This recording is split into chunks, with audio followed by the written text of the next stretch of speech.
Hoy día tenemos una invitada de lujo. Tenemos a la abogada Mayra Cabezas. Ella es de acá de Coinco, de una comuna que quiero mucho yo acá en nuestra región. Mayra es abogada y trabaja para la Fundación Derecho y Defensa Animal. Así que Oye, súper es contenta. abogada porque ya juró. Vimos ahí en las redes sociales en la semana que le tocó jurar, así que primero la felicitamos por ese logro tan importante en su carrera profesional, en su vida, y bienvenida, Mayra. Hola, muchas gracias, chiquillo. Todavía no me acostumbro a que digan el abogado después de mi nombre. Han sido como 5 días. Muchas gracias a ustedes por la invitación y espero poder dar datitos interesantes que les puedan gustar a todos acá.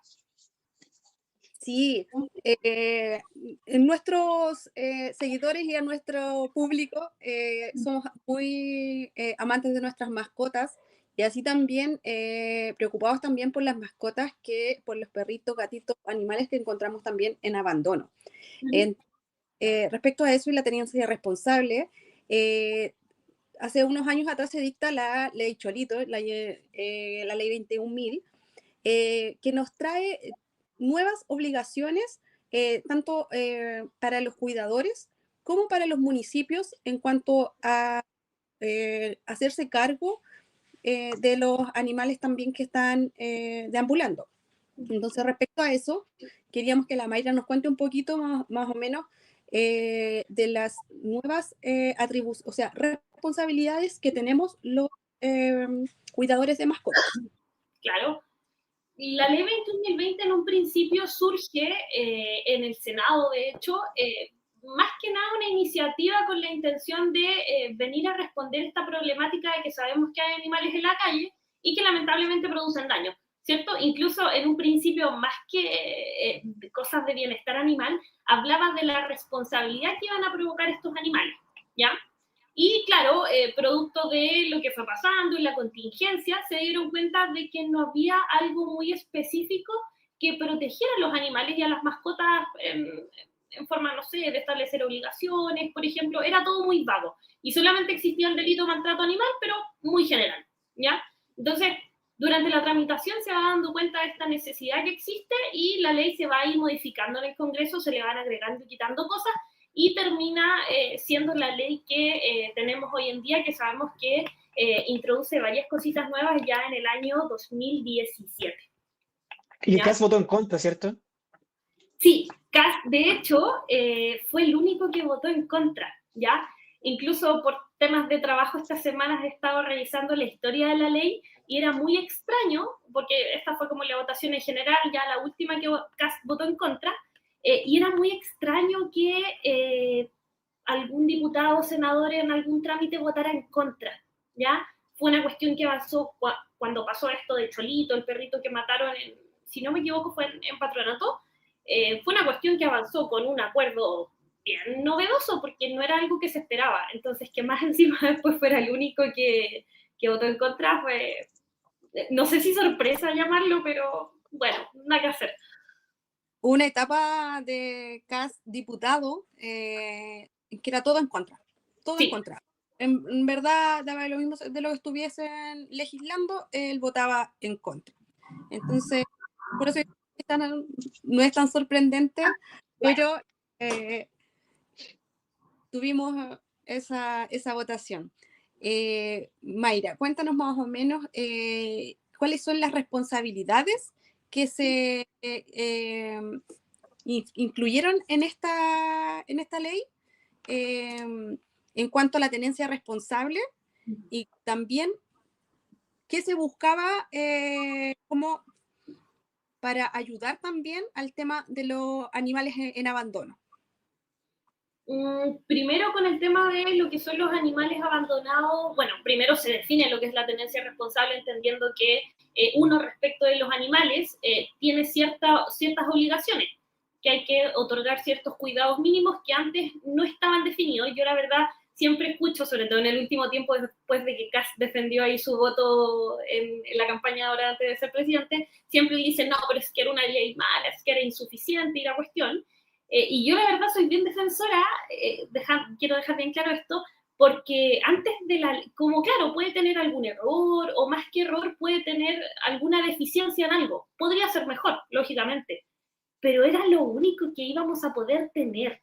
Entonces, votar en contra de lo único que de alguna u otra forma venía a proteger a los animales, bien como negativo, y más encima ser el único en hacerlo. Viene a definir estas obligaciones y establece obligaciones precisamente para los tutores, ¿ya? Que son estas personas de alguna forma dueñas de estos animales, mascotas, ¿ya? Y la ley habla de perros y gatos generalmente. Y por otro lado también habla de que ciertos órganos públicos van a tener ciertas obligaciones o ciertas misiones, por así decirlo, como es el caso de los municipios, ¿ya? Respecto de personas particulares, por ejemplo, hay que otorgar, por así decirlo, cobijo a las mascotas, deben tener un lugar limpio, dar acceso a alimentos, atención veterinaria, y una de las principales obligaciones que establece la ley, más novedosa, es la obligación de registro, ¿ya? Que es este tema de que uno puede poner chip al perrito o un collar con una placa, pero que esta mascota sí o sí tiene que estar identificada para saber que tiene un dueño, ¿ya? Mayra, que en eso yo ya leí la ley, a mí me pareció súper novedoso que también establece como la responsabilidad de pasear, el paseo del perro sea un paseo seguro. Y ahí Claro. también viene con responsabilidades para el tutor en cuanto al retiro, al paseo de la mascota, que tienen que andar con correa, que tienen que retirar El bozal, es, el caso claro, que corresponde. claro. Eso nosotros acá en nuestra región y sobre todo en las zonas rurales no lo vemos. Es muy extraño ver a alguien paseando un perro con correa Va o que al ladito, se sabe el camino ya, ¿no? Sí. claro, o que también se lleven las heces o limpien el lugar de su perrito como lo vemos, tú no sé, pues yo voy a Santiago y vemos ahí a todos los pasean sus mascotas con una correa y además andan todos con su bolsita para llevarse las necesidades de su cachorro, de su perrito, que en este caso la mayoría pasea perritos, pero yo también he visto paseos de gatitos, así que no es excluyente. Pero como le comentaba, acá en nuestras comunas es muy raro verlo. Claro, se establece la obligación de que uno al momento de sacar a la mascota del perímetro de la casa, por así decirlo, sí o sí tiene que deambular con correa y en el caso de los perros que son potencialmente peligrosos, que es otra figura nueva, en ese caso deben hacerlo con arnés y bozal, ¿ya? Ya. Y claro, esto no se cumple mucho, la gente siempre pregunta porque a veces le llama la atención como hoy tengo un vecino y sale con el perro suelto, y es una infracción que se puede denunciar en los juzgados de policía local o los mismos inspectores municipales en ese momento pueden ir, cursar una infracción o al menos como dar la primera advertencia. Súper. Oye, tú, yo quiero irme un poco al campo, porque en la región de Higgins es una región altamente rural. Y claro, tú hablabas un poco al principio, cuando dijiste de que el objetivo de esta ley era un poco también eh, tratar de evitar las consecuencias que generaban muchos de estos animales. Y ahí hubo una ley que fue bien polémica en su momento y que fue rechazada en el Congreso Nacional, que fue la ley de los perros asilvestrados, ¿cierto? Que existía este problema donde los perros asilvestrados se convertían en jauría y atacaban, ¿cierto?, el ganado de agricultores. ¿Cómo es la visión de tu parte de esta ley? ¿Qué era lo que efectivamente esta ley permitía o qué buscaba? Y qué solución se ve a ese problema que es un tema real que ocurre a veces en la zona rural. Sí, en principio, como primero que todo, nosotros en ningún caso desde, por ejemplo, la fundación, e incluso yo como persona particular siendo de Coinco, voy a negar esta situación. Es un problema muy real que le sucede a la gente que tiene, o que por ejemplo afecta a fauna silvestre y también afecta a ganado. Pero sí, el problema que hubo con ese proyecto de ley en particular es que era demasiado amplio. ya permitía literalmente la caza de perros que estuviesen a cierto tipo de distancia de un área urbana, ¿ya? Entonces, ¿qué es lo que pasa? Y un problema que está reviviendo, que se está discutiendo en la Comisión de Agricultura ahora, es que tú a simple vista ves un perrito, por ejemplo, en comunas como Coinco, tú ves un perrito y tú no sabes a simple vista si ese perrito es de, por ejemplo, un vecino o si se escapó, no sabes si es comunitario, ni tampoco a simple vista vas a distinguir si es un perro supuestamente asilvestrado o no. Entonces, claro, sonaba bien para algún sector en lo que es la letra, por así decirlo, pero al momento de irnos a la práctica eso nos iba a traer un gran problema porque nada iba a impedir que le dispararan, por ejemplo, a un perrito que se escapó de su casa y que anda perdido. Y entonces, ¿cómo crees tú que se podría avanzar o la misma o ampliación de la misma ley Cholito o una revisión, como dices tú ahora que se está viendo en la Comisión de Agricultura, para justamente buscar cómo solucionar este problema? Porque claro, tú podrías decir como no, ese perro era silvestrado y le pongo un balazo, como decís tú, pero resulta que era el perro que se le escapó a la vecina. Claro. Y creo que ahí es complejo. Sí, súper complejo. Bueno, como te decía en un principio, hay cosas que corregir en la ley de tenencia responsable, como por ejemplo que el microchip sea obligatorio, porque actualmente puedes identificar a través del microchip o de una placa con un número, ¿ya? Y todos sabemos que las plaquitas se caen y no van a estar por siempre. Pero por otro lado también hay herramientas que la ley de tenencia responsable determina, pero que no se están usando, ¿ya? Como al principio comentaba Diana, claro, uno si sale con el perrito a la calle, el perrito solamente debe ir con su correa o arnés e incluso bozal en algunos casos. Pero nadie fiscaliza eso, como, de hecho, de las fiscalizaciones como más masivas que yo he sabido son fiscalizaciones que se hacen, no sé, en Providencia, en un parque lleno de perritos, en donde va el inspector y dice cómo ponerle la correa y todo el tema. Pero no es algo que se fiscalice en otros lugares, sobre todo en lugares más rurales, ¿ya? Incluso teniendo en cuenta que en muchos lugares rurales o comunas pequeñas se sabe de quiénes son y se sabe que hay no típico, sí, como que él siempre tiene sus perritos en la calle, o siempre como esta cuestión cultural de no, es que yo le abro la puerta para que salga a dar una vuelta, ¿ya? Entonces, si bien hay cosas que se pueden mejorar en la ley, como hay muchas cosas que se pueden mejorar, pero a través de la fiscalización de la misma ley que ya existe. Perfecto. ¿Ya? ¿Qué es lo que pasa? Ahí, claro, el tema de la fiscalización es súper importante, pero por ejemplo, yo voy a dar un ejemplo que es muy X, no sé, de repente sale alguien a caballo en el campo y los perros salen a la siga, ¿cachai? Como que va a caballo y los perros van al lado, entonces, claro, quizá, y además necesitas, o sea, del punto de vista como coste efectivo, que tener una persona fiscalizando en una zona rural, por ejemplo, que se cumpla la ley, me refiero a la cantidad de fiscalizaciones, podría ser mucho menor, pero claro, hay que avanzar en ese tema. Sobre todo entendiendo que una vez lo conversábamos en una jornada de subdere y muchas cosas no es necesario, porque se entiende que los municipios no tienen una cantidad suficiente de recursos para fiscalizar esto todos los días, pero hay muchas cosas en que no es necesario un veterinario, como no necesitamos un veterinario para fiscalizar que un animal está dentro o fuera de su casa. Claro. Entonces, hay y de hecho también el mismo vecino puede ser un fiscalizador. Claro, de hecho pueden hacerse denuncias, pero la verdad mucha gente no sabe cómo se hacen las denuncias o no saben que esas denuncias pueden ser anónimas. Entonces, falta harto difundir más información para que la gente sepa que sí tiene herramientas para hacer efectiva la tenencia responsable. Mayra, y estamos hablando de los municipios, la ley 21.020 ¿trajo alguna responsabilidad a los municipios en cuanto a tenencia y también en cuanto a educación, de lo que estamos hablando de educación y difusión en cuanto a tenencia responsable a cada ciudadano? Claro, por supuesto. O sea, no tan solo somos las personas particulares las que vamos a estar obligadas con nuestras mascotas, sino que también los municipios van a tener ciertas obligaciones. La primera de ellas, y una muy relevante, es la obligación de contar con una ordenanza de tenencia responsable, ¿ya? Una obligación que la verdad no está muy bien cumplida. De hecho, el año pasado, en marzo, si no me equivoco, Subdere ofició a todos los municipios y dijo como, por favor, envíenme sus ordenanzas de tenencia responsable y si es que no las tienen, avisen.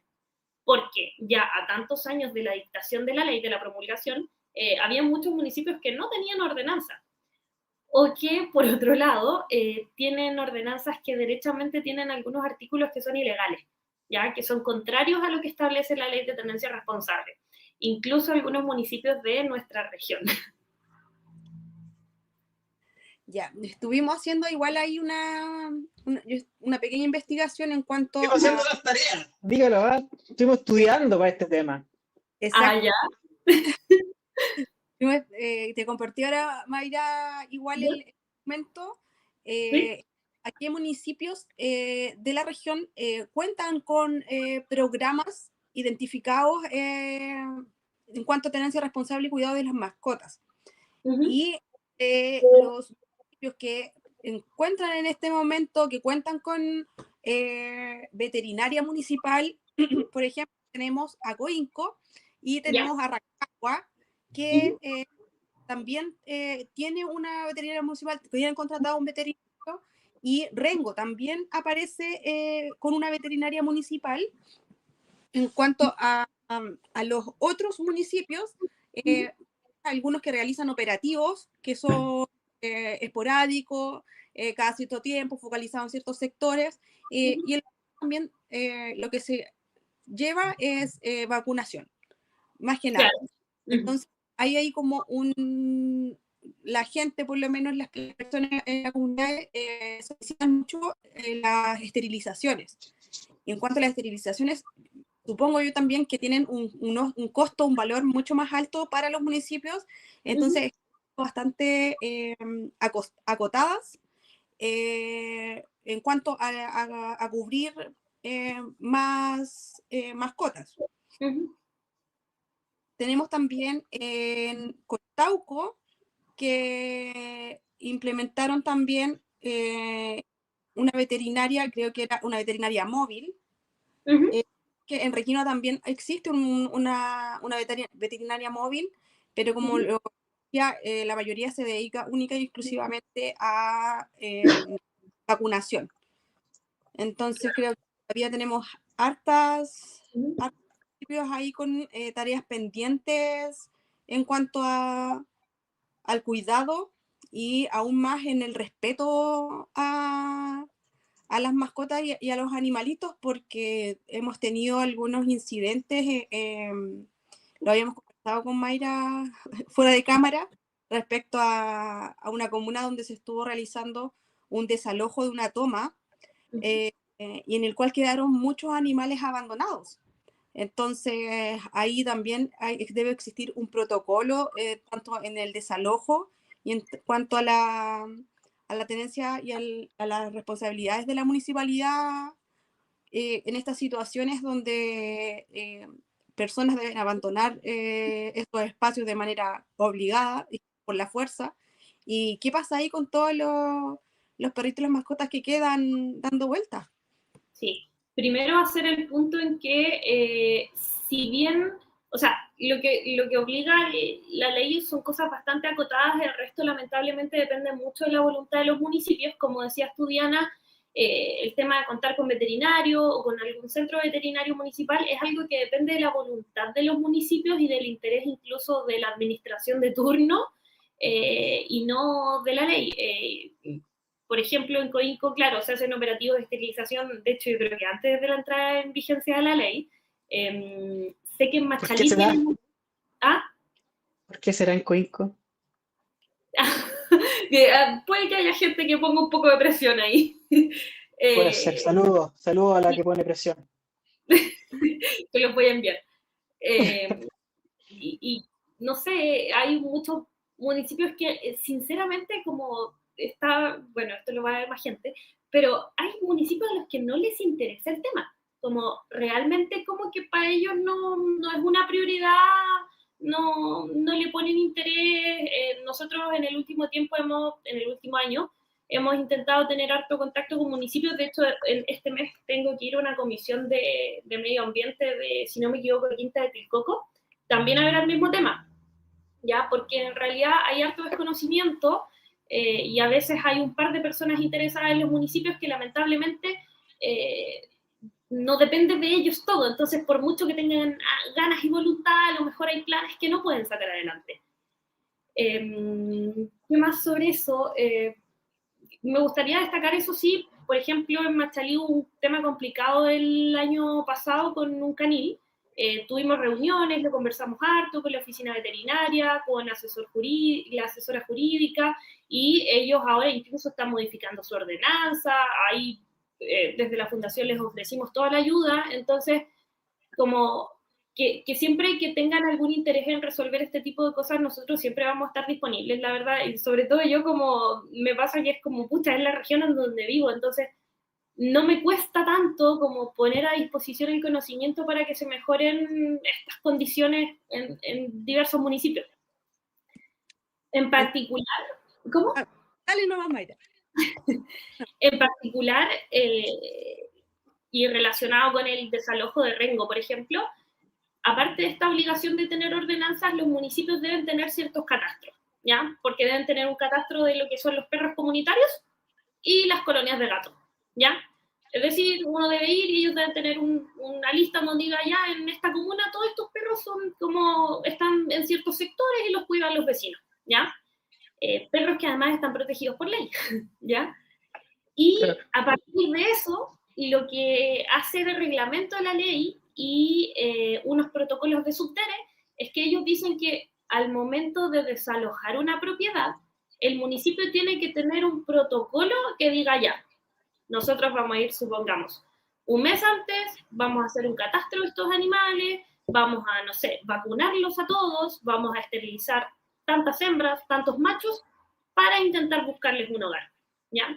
Está bien, hay responsabilidades individuales de las personas que tienen esas mascotas y todo el tema aparte, por así decirlo, pero no es que el municipio no tenga que hacer nada en esos casos, ¿ya? Ellos están obligados por ley, ¿ya? Sobre Rengo, en particular, nosotros hablé con unas rescatistas de allá que ellas se esforzaron bastante en intentar dar solución al problema, que es bastante grande, y a partir de eso hicimos una solicitud de transparencia de información el mes pasado, que debiese haber llegado la semana pasada, pero no llegó. Yo me comuniqué con el municipio, si no me equivoco, ayer o antes de ayer, porque dije, ya, voy a dar un par de días adicionales, y manifestaron que todavía no estaba lista la respuesta, que como que no sabían mucho, y bueno, nosotros ya como que tenemos nuestros propios protocolos, lo que hicimos ahí fue ingresar el reclamo en el portal de la transparencia, en el Consejo para la Transparencia, ¿ya? Y una vez que tengamos el resultado de eso, si esos protocolos no existían, se hace la denuncia en Contraloría. Oye, estamos acá en No Somos Tan Guasos conversando con la abogada Mayra Cabezas. Oye, tenemos hartas personas, yo estoy mirando para el lado porque acá hacemos todo, yo estoy acá en los controles y además viendo que funcione todo en la transmisión y no sé qué, estoy planchando ropa y planchando, haciendo todo. Y tenemos muchas personas conectadas, pero muchas personas conectadas, así que lo agradecemos, pero dejen sus comentarios, dejen sus preguntas, ¿no? ¿Por qué tanta timidez? Este es un tema que es muy interesante, un tema que nos toca a todas y todos, así que invitarles a que escriban, a que nos dejen su mensaje. Hay hartas personas viéndolo, agradecer la sintonía que tenemos todos los miércoles. Aprovechemos la invitada y continuemos. Diana, sé que tú tenías una pregunta por ahí. Sí, mira, vamos a ir despidiendo aquí, pero queremos hacer esta pregunta en cuanto a los animales en un tema no tan guaso, pero a la vez importante para acá, para nosotros en la región, y saber también cuál es la postura también de derecho y defensa animal en cuanto a este deporte que nosotros no consideramos tan deporte, pero nacional, a la vez... Deporte nacional, pues, y volvieron las tradiciones con nuestro presidente José Antonio Cast. Ojo. Oye, disculpa Diana, pero justo no escuché la parte, pero yo asumo que dijiste rodeo, ¿no? Sí, dijo rodeo. Es que está censurado en este programa, así que como que no se escuchó. Sí, queríamos saber como la postura de la fundación y tuya en respecto también. Sabemos que ahí en tu familia no solamente defiendes mucho los perritos y los gatitos, eres una animalista mucho más amplia, no eres mascotista como en su momento cuando se discutía la ley de perros asilvestrados. Claro. Se usó mucho eso, es decir, los que eran mascotistas y los que eran animalistas más en el sentido amplio de la palabra, y como sabemos acá en la región, en algunas partes tenemos mascotas que no son solamente perritos y gatitos. Sí, saludos a mi querido Benjamín, que está ahí en la casa de mi papá haciendo feliz. Tengo un cabrito de mascota. Eso. El rodeo. Primero que todo, muy importante, el rodeo no es deporte nacional. Legalmente no está constituido ni de alguna forma pasado por los protocolos que correspondan para que sea deporte nacional. El único deporte nacional es la rayuela, ¿ya? El tejo le decimos para acá para el sur. Claro, sí, el tejo, que está nombrado como la rayuela. El único deporte nacional que tenemos en este país.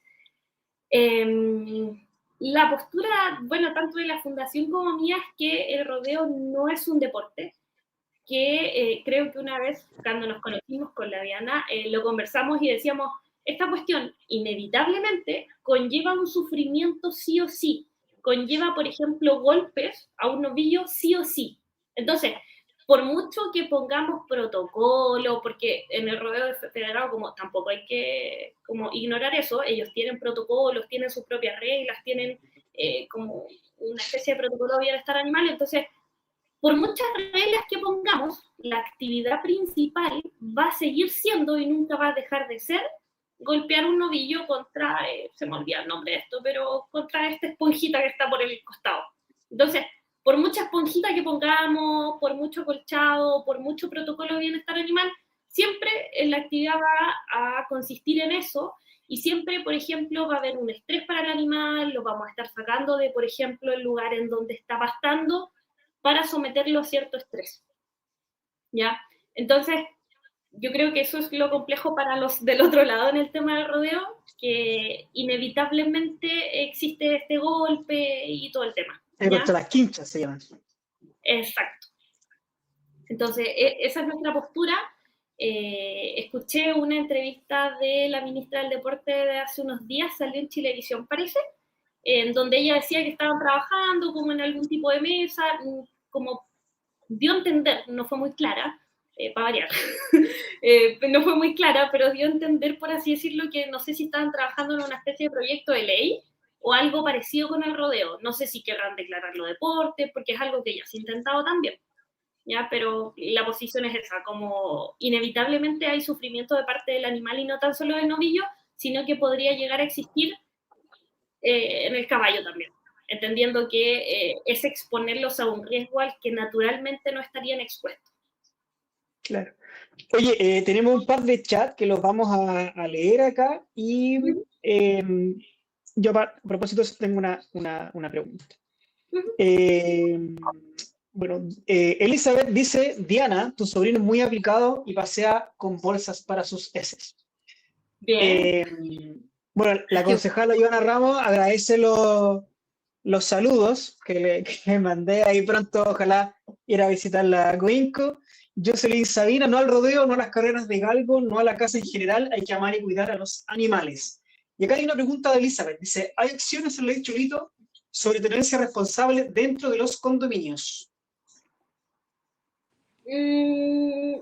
Lo que dice, más que nada respecto de la ley de copropiedad inmobiliaria, es que en los reglamentos de copropiedad inmobiliaria no se puede impedir la tenencia de mascotas. Caso diferente, por ejemplo, si yo arrendo un departamento y mi arrendador me dice como, no, ¿sabes qué? Claro, no puedes tener... Claro, diferente. Pero no sé, tengo alfombra y el perro me va a rayar. Claro, ese es el tema. Pero la verdad es algo bastante complicado, sobre todo cuando se trata de alimentar animales dentro de los espacios comunes de los edificios. Sí. Oye, yo voy a hacer una pregunta que es media complicada a propósito del rodeo.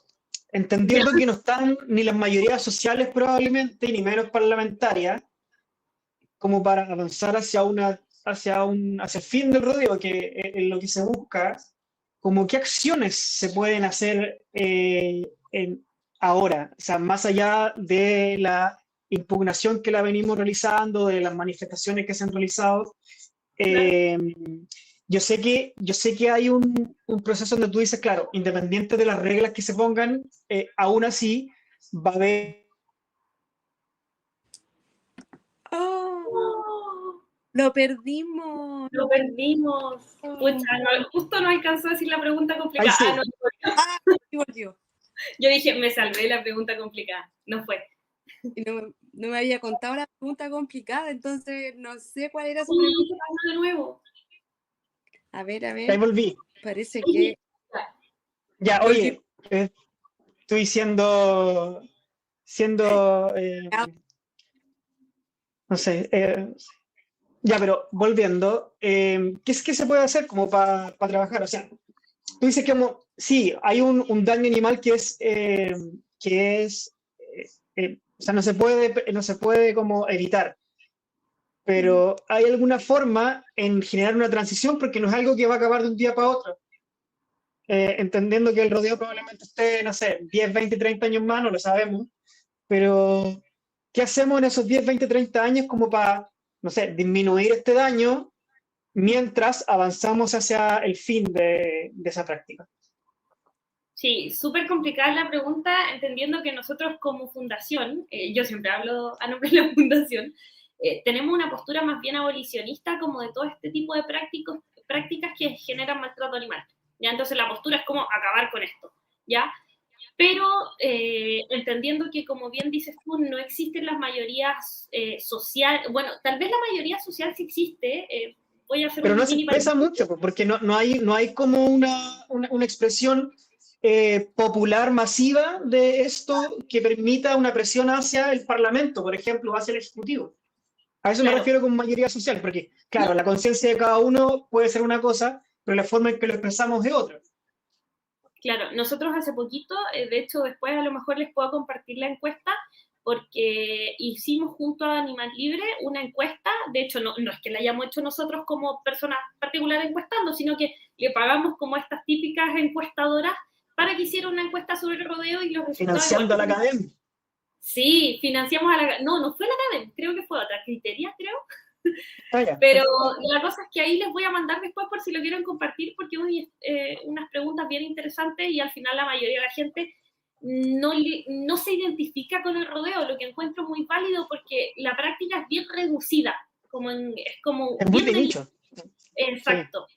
Ya, yo creo que lo principal, entendiendo que no existen estas mayorías, sobre todo en el Congreso ahora, lo principal es una labor de concientización, sobre todo a los niños que llegan a tener una empatía tan alta con los animales. Para los niños pequeños es muy fácil entender que los animales no deberían sufrir ningún tipo, ni siquiera de decir maltrato, sino que de incomodidad. Como yo le conversaba con mi ahijada tiene 6, 7 años, la Fiore, su papá es corralero y todo el tema, y un día veníamos en el auto y la fui a buscar al colegio y me dice como, niña, yo sé por qué a ti no te gusta el rodeo. ¿Y por qué, Fiore? Le digo yo. Y ella me dice, no, es que yo sé que ahí los animales sufren. ¿Ya? Entonces, claro, los niños tan pequeños tienen una conciencia muy grande de que los animales no deberían sufrir ningún tipo de incomodidad, de golpe, nada. Como que ellos la tienen muy clara. Yo creo que educando a los niños, y ni siquiera como echándoles carbón, por así decirlo, sino que explicándoles lo que pasa cuando ellos pregunten, yo creo que podemos llegar a tener una conciencia bien alta para ir formando las generaciones futuras. Perfecto. Super. En este sentido, yo creo que nos queda harto por avanzar y creo que el tema también del rodeo es como un avance cultural. Va a llegar un momento en que no van a haber jinetes, no van a haber quienes quieran subirse arriba de un caballo para golpear a un novillo. Entonces, creemos que de aquí vamos al futuro. Así que con paciencia y... Se abrirán las grandes alamedas para que los novillos caminen libres. Para que los novillos caminen libres. Así será. Pero bueno, Te damos las gracias, Mayra, por esta conversación, estuvo súper entretenida, así que gracias por haber aceptado y por todo lo que nos instruiste hoy día, y esperamos también volver a tenerte ahí en otra oportunidad, y muchos cariños a tu padre, que es un gran valor en Coinco, concejala, querida también por nosotros. Así que un abracito y nos vemos muy pronto. Sí, Muchas muchas gracias, gracias. Mayra, que estés muy bien. Chao, chao.